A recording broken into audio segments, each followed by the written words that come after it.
कक्षा 9वीं की स्टूडेंट पायली आपके यहाँ पर सोशल साइंस का सामाजिक विज्ञान का दिसंबर महीने का मासिक टेस्ट पेपर लेके आ चुके हैं और ये आपका रियल टेस्ट पेपर है। यही आपको स्कूल में मिलने वाला है। साथ ही आपको कक्षा 9वीं के यहाँ पर सभी विषय के दिसंबर महीने के जो रियल टेस्ट पेपर है वो आपको हमारे चैनल पर मिल जाएंगे, हमने डाल दिए हैं।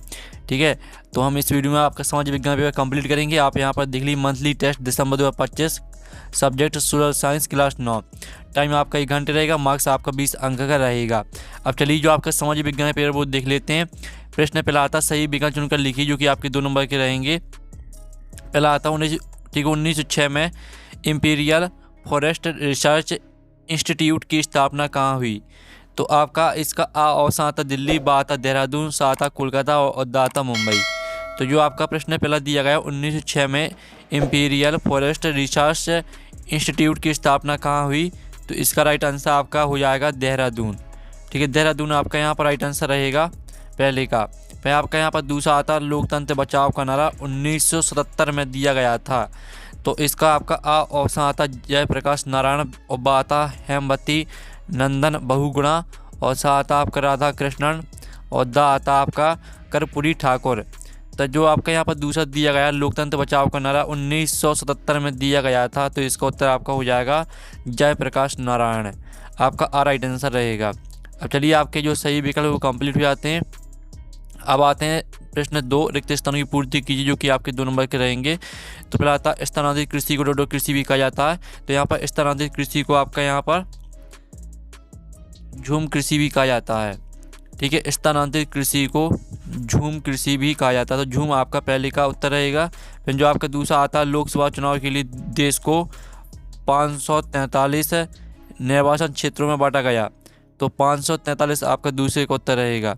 फिर जो आपका यहाँ पर तीसरा दिया गया था एक वाक्य में उत्तर लिखिए, जो कि 3 नंबर के रहेंगे। फिर आता एक अमेरिकी आदिवासी समूह मुख्य रूप से कौन सी फसलें उगाते थे? तो इसका उत्तर रहेगा अमेरिकी आदिवासी समूह मुख्य रूप से मक्का की फसलें उगाते थे। तो मक्का आपका यहाँ पर पहले का उत्तर रहेगा। फिर दूसरा आता कि क्षेत्र के सदस्य की मृत्यु या इस्तीफा देने की स्थिति से खाली क्षेत्र के लिए होने वाला चुनाव क्या कहलाता है? तो यहाँ पर इसका उत्तर रहेगा आपका उपचुनाव। ठीक है, उपचुनाव कहलाता है। आप यहाँ पर देख लीजिए, इसका उत्तर आपका उपचुनाव हो जाएगा। फिर आपके यहाँ पर तीसरा आता सरकार की 3 मुख्य संस्थाओं के नाम लिखिए।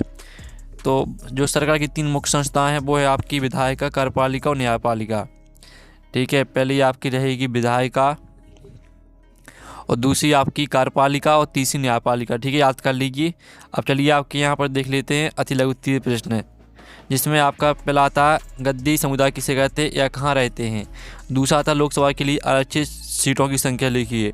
प्रश्न 5 आता लघु उत्तरीय प्रश्न, पहला आता महाराष्ट्र में रहने वाले धनगर चरवाहा समुदाय का सामाजिक जीवन कैसा था समझाइए। दूसरा आता लोकसभा के लिए आरक्षित सीटों की संख्या लिखिए। तीसरा आता सामूहिक उत्तरदायित्व का अर्थ व उसका महत्व स्पष्ट कीजिए।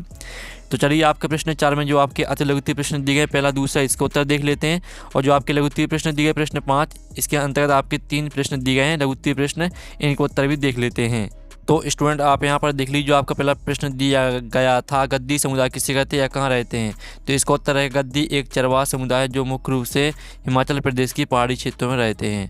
फिर जो आपका दूसरा प्रश्न दिया गया था लोकसभा के लिए आरक्षित सीटों की संख्या लिखिए।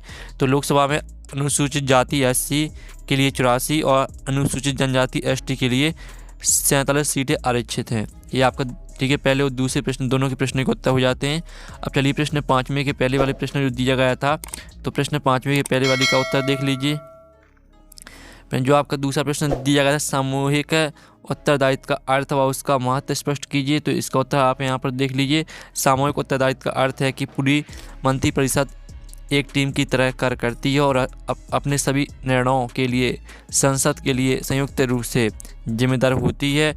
इसका महत्व यह है कि यदि संसद सरकार के किसी एक मंत्री के खिलाफ अविश्वास प्रस्ताव पारित करती है तो पूरी सरकार को त्यागपत्र देना पड़ता है। इस तरह से आपका दूसरे प्रश्न का उत्तर रहेगा।